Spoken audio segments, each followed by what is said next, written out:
When I was a teenager in Northern Ireland, I used to phone into a TV programme called Open Air every single day. It was where members of the public could air their views, ask questions to stars, or make complaints about television programmes. One such complaint that I made was an interesting one because when it was replayed on the radio last week, I had no recollection of making it. Let's listen in. This is from October 1989. The 18th, 1989. Wasn't yesterday to talk to this man.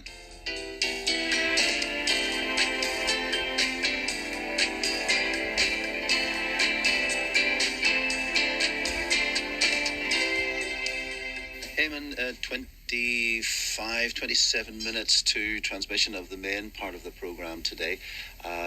Although you've got a day's work probably behind you already, I suspect.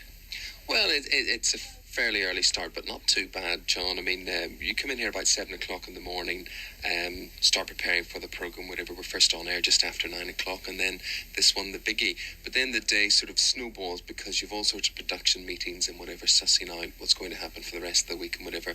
And then the real work, of course, is done at home in the armchair, watching television, because that's what it's all about, and it's all sort of self-perpetuating. But I often think there are worse ways of earning a living, than watching TV. So I'll accept it. It's quite good. An amazing range of subjects, though, when you think about it, from Jane Fonda to organ transplants to television vets. Yeah. Do you ever get lost? Well, maybe I'm quite lucky, really, because I just tend to have a very wide general knowledge. I mean, what's the saying? Jack of all trades, master of none, sort of thing. What it means is that you just keep reading lots of newspapers, you keep watching lots of television programmes, even if you don't want to watch them, because you say that will eventually crop up on Open Air. So it's a very, very wide brief, but I'm just one of those type of people who actually that suits, maybe rather than being a specialist in anything in particular. As the title of the programme suggests, it is very much an access programme. Yeah. In fact, I've seen this morning that the whole programme is geared to public access. What happens when someone phones in? How is it processed?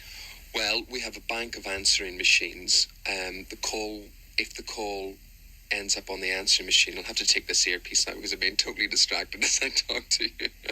If the call comes into the answering machine, it is then logged by a team of researchers, probably from the next morning from about 6 o'clock onwards. The person is asked to leave their name, their telephone number, what their complaint or appraisal is. We get back to them, talk to them, find out if they're compos mentis and have the ability to sort of come on air and are available to come on air. So we do that. Or they can phone directly through to our team of phone answerers there who are all trained counsellors and can spot a loony at 10 paces. Hopefully. Yes. But the other side of the coin is that sometimes you have to react almost instantaneously. Yeah. For instance, I know now, because I heard the call coming in earlier, that there's a call from Northern Ireland, a call of complaint about scheduling. Yeah.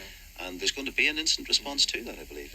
This call's just come in from Ballymoney, and this guy is complaining basically about scheduling of local programmes against national programmes. Now, there was a sports quiz on BBC One Northern Ireland last night in place of what the rest of the country were seeing, which was Dad's Army. This guy's not pleased about this.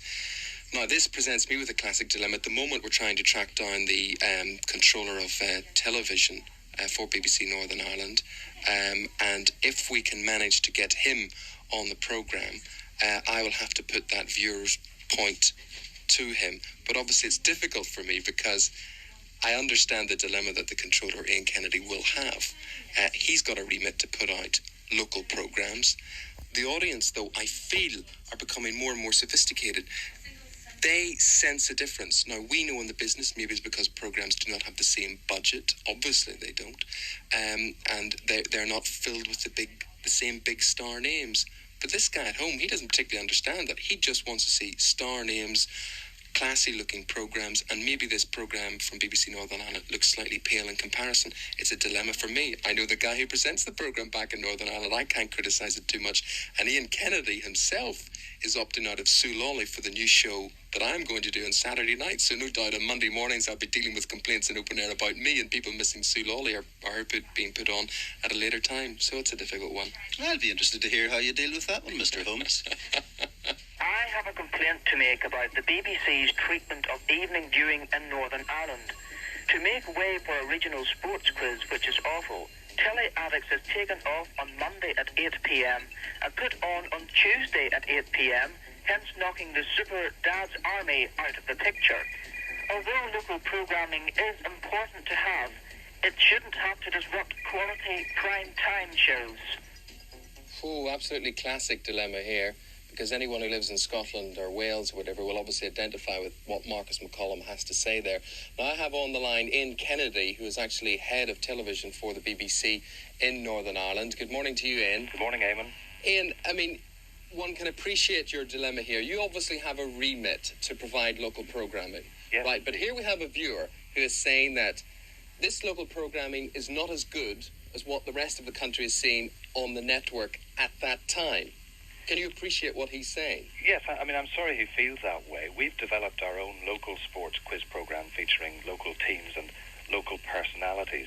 It's part of 7.5 hours a week of regional programs which we have to place in the schedule, and obviously you can't please all the people all of the time. Now, we put it on Monday evenings because we want to avoid a clash with a question of sport. Right. It returns, I think, next week to BBC One on Tuesdays. So we placed our program on Monday evenings. But we decided to rebroadcast Telly Addicts, which has proved very popular with Northern Ireland viewers in the past, and which is now a new series, rather than broadcasting repeats of Dad's Army.